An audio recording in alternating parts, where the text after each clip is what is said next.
Welcome to my YouTube channel the light of knowledge. आज हम लोग अपना चैप्टर हमने स्टार्ट कर दिया हुआ था, अपना फर्स्ट चैप्टर फिजिक्स का, जिसका नेम था simple harmonic motion and wave. Simple harmonic motion हम लोगों ने डिस्कस किया था और इसको डिफरेंट सिस्टम्स में देखा था कि सिंपल हार्मोनिक मोशन का किस तरह होता है डिफरेंट हमारे पास सिस्टम्स में। ठीक हो गया। आज का हमारा आर्टिकल है डैम्प्ड ऑसिलेशन। मैंने आपको बताया था कि जब भी कोई चीज़ आगे पीछे या ऊपर नीचे मूव कर रही होती है तो वो असल में क्या कर रही होती है, वो वाइब्रेट कर रही होती है, उसमें वाइब्रेशन हो रही होती है। और वाइब्रेशन को हमने दूसरा नेम दिया था डैम्प्ड ऑसिलेशन, उसको वाइब्रेशन को हमने नेम दिया था ऑसिलेशन का। डैम्प्ड ऑसिलेशन नहीं है, ऑसिलेशन का नेम दिया था। ठीक हो गया।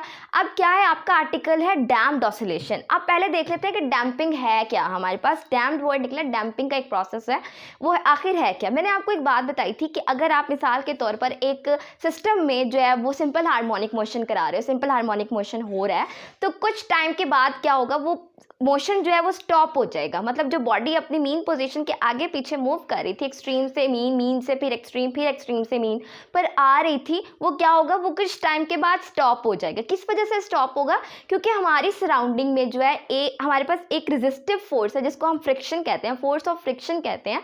तो फ्रिक्शन फोर्स क्या करती है, वो अपोज करती है रिस्टोरिंग फोर्स को, जिसकी वजह से हमारे पास जो है वो क्या होता है, डैम्पिंग होती है, हमारे पास ऑसिलेशन डैम्प हो जाती है। ठीक है, ऑसिलेशन स्टॉप हो जाती है, एक टाइम आता है। ठीक हो गया। अब क्या है, अब डैम्प्ड ऑसिलेशन के प्रोसेस में भी सेम यही हो रहा है। क्या हो रहा है, आपके पास ऑसिलेशन की डैम्पिंग हो रही है, किस वजह से, फ्रिक्शनल फोर्स की वजह से। ठीक हो गया। फ्रिक्शनल फोर्स की वजह से हमारे पास डैम्पिंग हो रही है, जिसे हम नेम दे रहे हैं डैम्प्ड ऑसिलेशन का।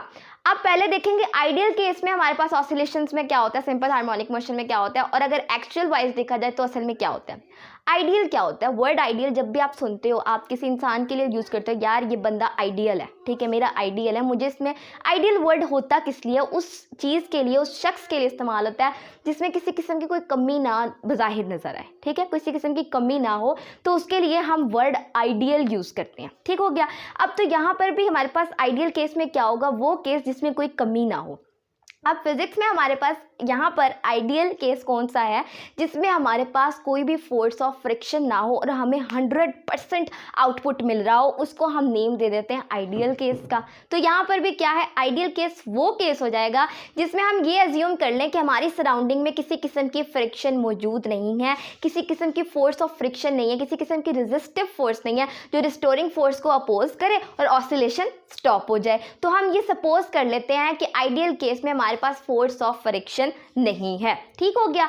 अच्छा, अब क्या है, अब आइडियल केस में क्या होगा, जब आप ऑसिलेशन स्टार्ट कराओगे तो ऑसिलेशन चलती जाएगी, कॉन्टिन्यूसली चलती जाएगी, रुकेगी नहीं। किस वजह से, क्योंकि आपने तो ये अज्यूम कर लिया कि फ्रिक्शनल फोर्स तो है ही नहीं।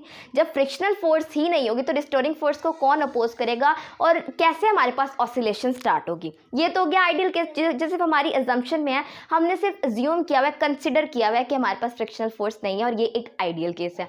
एक्चुअल में क्या होता है, एक्चुअल में हमारे पास मौजूद होती है हमारी फ्रिक्शनल फोर्स। अब फ्रिक्शनल फोर्स क्या करती है, फ्रिक्शनल फोर्स रिस्टोरिंग फोर्स को अपोज करती है और हमारे पास एक टाइम के बाद जो है वो ऑसिलेशन स्टॉप हो जाती है। ठीक है, हमारे पास वाइब्रेशन स्टॉप हो जाती है, क्योंकि हमारे पास जो रेजिस्टिव फोर्स है वो रेजिस्ट करती है रिस्टोरिंग फोर्स को और ऑसिलेशन हमारे पास क्या हो जाती है, स्टार्ट। तो मुझे लगता है यहाँ पर आपको डैम्प्ड ऑसिलेशन समझ आ गया। डैम्प ऑसिलेशन क्या है, डैम्प ऑसिलेशन की डेफिनेशन है, the oscillation of a system in the presence of some resistive force is known as damping. ठीक है, क्या हो गया, ऑसिलेशन डैम्प हो रही है, ऑसिलेशन की डैम्पिंग हो रही है, किसकी प्रेजेंस में, रेजिस्टिव फोर्स की प्रेजेंस में।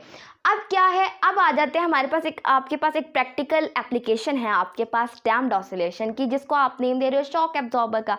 शॉक वर्ड का मतलब अगर हम उर्दू में वैसे देखें तो इसका मतलब होता है झटका। ठीक है, आपने एक बात नोट, आप जब मिसाल के तौर पे खुदा ना खास्ता किसी को कोई इमोशनली कोई मतलब कोई मिलता है, कोई झटका मिलता है, तो हम कहते हैं यार उससे शॉक मिला है। ठीक है, तो सेम यही हमारे पास फिजिक्स में भी शॉक्स होते हैं। ठीक है, आप मिसाल के तौर पर आप गाड़ी में ट्रेवल कर रहे हो और एकदम आपने ब्रेक लगाया, आपको झटका लगा, आपको शॉक लगा। एब्जॉर्बर का मतलब होगा वो चीज़, वो डिवाइस, वो आला जो कि उन शॉक्स को एब्जॉर्ब कर सके, उसे नेम देंगे हम शॉक एब्जॉर्बर का। ठीक हो गया। शॉक एब्जॉर्बर क्या होगा, जो झटकों को जो है वो क्या कर सके, एब्जॉर्ब कर सके, अपने अंदर जज्ब कर सके, तो उनका मतलब उनका असर थोड़ा कम कर सके, ठीक है, उसको कहेंगे शॉक एब्जॉर्बर। अब शॉक एब्जॉर्बर की जो हमारे पास डायग्राम मैंने ये बनाई है, इसमें क्या है, इसका एक एंड हमारे पास अटैच होता है कार के फ्रेम के साथ और एक अटैच होता है हमारे पास कार के एक्सल के साथ। ठीक हो गया, कार के एक्सल के साथ। इसमें आपके पास एक पिस्टन है जो कि हमारे पास लिक्विड के ऊपर मूव करता है, ठीक है। लिक्विड आपके पास कार में क्या होता है, ऑयल होता है, ठीक हो गया। अब क्या है, ये शॉक एब्जॉर्बर क्या करेगा, ये शॉक एब्जॉर्बर ये करेगा कि जब भी आप कार के अंदर, व्हीकल के अंदर ट्रैवल कर रहे हैं, ऑटोमोबाइल में किसी में सफ़र कर रहे हैं, तो क्या होगा, एकदम अगर आप ब्रेक लगाते हैं, बाई चांस आप ब्रेक लगाते हैं, कोई चीज़ आगे आ गया, आप एकदम ब्रेक लगाते हैं, आपको झटका लगता है, तो ये क्या करेगा, उस झटके की एम्पलीट्यूड को कम करके क्या करेगा, उस वाइब्रेशन को अपने अंदर क्या कर लेगा, एब्जॉर्ब कर लेगा और उसका इफेक्ट थोड़ा कम लगेगा, अगर आपको थोड़ा कम झटका लगेगा। अब इसकी एग्जांपल एक बड़ी अच्छे तरीके से दे सकते हैं, हम दो चीज़ों को कंपेयर करेंगे। आप एक तरफ ले लेते हैं, एक लग्जरी करोला कार है, ठीक है, आप क्या है, आप उसमें सफ़र कर रहे हो, आपने एकदम ब्रेक लगाया, आपने बात नोटिस की हो कि आपको कम झटका लगता है, ठीक है, एज़ कम्पेयर टू अगर आप किसी वैन में, ये जिस तरह की वैन जो हमारे पास चल रही होती हैं, जो बच्चों को स्कूल पिक एंड ड्रॉप की सर्विस देती हैं, उन वैन्स में क्या होता है, मामूली सा झटका भी आपको बहुत ज़ोर के लगता है कि आप अपनी जगह से एकदम मतलब आगे पीछे मूव हो जाते हो, ठीक है, इतनी ज़ोर के आपको झटका लगता है। तो यही वो हिसाब है कि क्या है, उनमें शॉक एब्जॉर्बर लगा हुआ है हमारे पास लग्जरी कार में, जबकि हमारे पास जो वैन है उसमें शॉक एब्जॉर्बर ना होने की वजह से क्या है, हमें वो थोड़ा सा झटका, एक छोटा सा झटका भी एक बहुत बड़े उसमें महसूस हो रहा है। क्यों? क्योंकि उसकी वाइब्रेशन का एम्पलीट्यूड ज़्यादा है, जबकि लग्जरी कार में क्या है, शॉक एब्जॉर्बर की मौजूदगी की वजह से जो वो झटका है उसका एम्पलीट्यूड कम हो गया, जिसकी वजह से हमें जो है वो कम महसूस हो रही है। ठीक हो गया। तो यहाँ पर आपने देखा कि डैम्प्ड ऑसिलेशन क्या होती है। डैम्पिंग में आप क्या होता है कि ऑसिलेशन जो है रेजिस्टिव फोर्स की वजह से स्टॉप हो जाती है। फिर आपने उसकी एक प्रैक्टिकल एप्लीकेशन देखी जिसका नेम आपने दिया था शॉक एब्जॉर्बर का, जो आप व्हीकल ऑटोमोबाइल्स में यूज़ करते हैं। ये शॉक एब्जॉर्बर क्या करता है, ये झटकों के एम्पलीट्यूड को कम करके उसको कम कर देता है और आपको उसका कम इफेक्ट महसूस होता है। फिर आपने देखा कि लग्जरी कार्स में क्या होता है और वैन में क्या होता है। लग्जरी कार में आपको झटका थोड़ा कम महसूस होता है, लेकिन वैन में आपको छोटा सा झटका भी बहुत ज़्यादा मतलब महसूस होता है। किस वजह से? क्योंकि लग्जरी कार्स में हमारे पास डैम्पिंग का प्रोसेस करवाने के लिए हमारे पास जो है वो शॉक एब्जॉर्बर मौजूद होता है, जबकि वैन्स में हमारे पास सिस्टम इतना खास नहीं मौजूद होता। तो यहाँ पर आपका जो लेक्चर डैम्प्ड ऑसिलेशन का समअप हो गया। अगर आपको मेरा वीडियो पसंद आता है तो लाइक कमेंट ज़रूर कीजिएगा, मेरे चैनल को सब्सक्राइब भी कीजिएगा। Thank you so much. अल्लाह हाफ़िज़।